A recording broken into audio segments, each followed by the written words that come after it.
This is Optimal Relationships Daily, episode 930. Let's regain the proper perspective about sports in our kids' lives. Part 2, by Heather Harrington of lifeandwhim.com. Hello, everybody, and welcome to this Friday edition of ORD. I am your host, Greg Audino, and I'm ready to bring you part 2 of the post we began yesterday. For those who haven't done so already, do check out episode 929 so you can hear the entirety of this great and important parenting post by Heather Harrington. If you are ready, though, we're going to jump right back into it and continue optimizing your life. Let's regain the proper perspective about sports in our kids' lives. Part 2, by Heather Harrington of lifeandwhim.com. Keeping up with the juniors. The phrase keeping up with the Joneses comes from a cartoon strip started in 1913, in which the cartoonist mocked people's obsession with everyone else's stuff. First the Joneses, now we're keeping up with the Kardashians. We measure ourselves against others based on status symbols, such as cars, houses, clothing brands, and club memberships. We've all fallen victim at some point, and to some extent, to the desire to keep up with our neighbor's success, or at least how they outwardly project success through the accumulation of stuff. The internet has made it worse. We used to just envy what was in our neighbor's driveway. Now we're bombarded with images of fancy dinners, sporting events, and exotic trips via social media. And unfortunately, many parents have started using their kids as the yardstick by which they benchmark their self-worth and societal status. We all want more for our kids. That's a classic American virtue, and one worth sustaining. But competing with other adults via our children? That's new and disturbing, harmful to both parent and child. This phenomenon is perpetuated by the over-the-top actions of parents who relentlessly drive their children to excel in endeavors such as sports, academics, and music, not for their child's benefit, but for their own.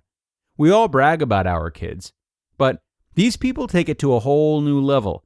It's the dad that manipulates the Little League draft so that his 7-year-old gets on the right team, or the mom that browbeats the teacher into making that B an A. His son is a star, and her daughter is a whiz, after all. They can't help but remind us how great their kid is, and by implication, what losers ours are. Social media is their 24/7 modern-day cocktail party at which to preen and strut. Psychologists have coined a term for this behavior: narcissistic parenting. Unfortunately, just as it's easy to feel a tinge of envy when your neighbor parks his new boat in the driveway, it's hard to not feel bad about ourselves when we learn little Susie just earned her brown belt in Taekwondo.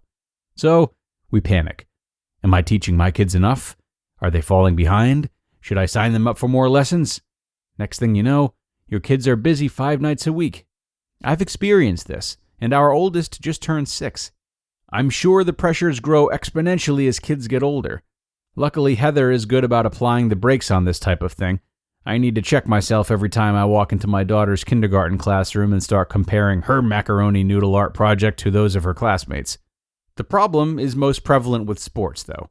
Instead of looking at the data that suggests that it's highly unlikely that our kids will play college sports, let alone go pro, and setting expectations in accordance with the data, we draw the opposite conclusion.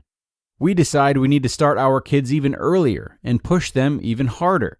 Or we hold them back in school so they will be bigger and stronger relative to their classmates in order to give them a better chance in athletics. This is the outliers phenomenon in youth sports, fueled by the discussion of the relative age effect in Malcolm Gladwell's best-selling book.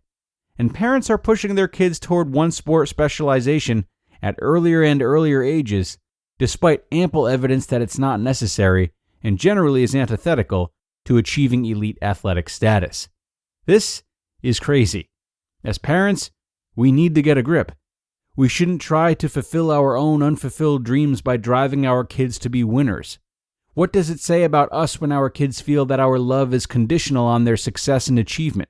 We need to remember that youth sports are for our kids, not ourselves.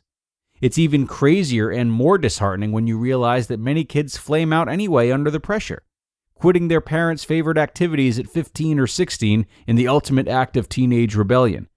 I'm sure many people think I'm full of it and that they can push their kid to athletic greatness.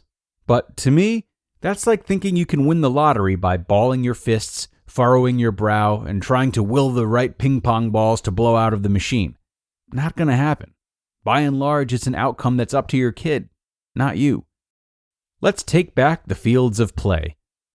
A big step in the right direction to ameliorate the problem would be to support and encourage good coaches that have the right perspective. That participation in sports is an important way to form the foundation of a good human being, first, and a good athlete, second. Coaches like the legendary Bob Ladouceur of De La Salle High School in Coronado, California, whose football teams won 399 games over 34 seasons, including 151 in a row at one point. His story was recently depicted in a movie called When the Game Stands Tall. Here's one of the most powerful quotes from the movie. Quote, "Growing up is painful. It's not easy. But that's what our program is about, in case you haven't figured it out. It ain't about football. It ain't about scoring touchdowns. It ain't about the win streak. It's about moving you in a direction that will assist you and help you to grow up. So when you can take your place out in the world and out in our society and out in our community, you can be depended on." End quote. In other words, sport is about building character. I have been fortunate to have coaches like this in my life. My high school baseball coach, Dan Griesbaum, my college coach, Dan Schmitz, my dad, who was a remarkable two-sport athlete. He was the initial inductee in his College Hall of Fame, baseball and basketball, and the basketball program's MVP award is still named the Jim Harrington Award more than 50 years later. And he never lost sight of the proper role of sports in my life. I know this is a big problem. I have no idea what the big picture answer is, but I guess it's up to each of us to regain the proper perspective when it comes to our kids' athletic endeavors. I plan on starting this spring. I'm coaching Maddie's soccer team, and the only thing that will matter is fun. Whether that means picking dandelions, scoring goals, or drinking Capri Sun, that's cool with me. It's fun that will keep them coming back for more. You just listened to part 2 of the post titled, "Let's Regain the Proper Perspective About Sports in Our Kids' Lives" by Jay Harrington of lifeandwhim.com. A very important message here to finish up this 2-part post from Jay today. Thank you so much to him for a really great read through and through. If we really peel back another layer to this problem Jay has discussed, we find that it isn't about the sports or the accolades, right? But more so about recognition. Parents wanting their kids to be recognized and parents themselves wanting to be recognized. Sure, you could argue that some parents push their kids so hard for the sake of financial gain should they become professional athletes, but barring that, it's this unique blend of having social significance, keeping up with increased competition, and really the fear of unmet potential. It goes without saying that this is unhealthy in a series of ways, not the least of which is forgetting the value of having fun for fun's sake. And for parents who are tempted to push their children into certain things, in addition to questioning what personal void they're seeking to fill, they should also be encouraged to reflect on the very thing all adults love about children, which would be the carefree nature of childhood. The innocence and easy sense of joy is something most all adults wish they could return to. And to face the truth of the fact that pushing our kids so hard is the same thing as prematurely stripping that which we love about them, that innocence and joy, well, it may allow us to see those actions differently and more truthfully. So thanks again to Jay, and thanks to all of you for joining today. It's time to put another ORD week in the books, everyone. Hey, have a great weekend. Enjoy the springtime, and I'll talk to you all on Monday with a new week of great relationship content in tow and where your optimal life awaits.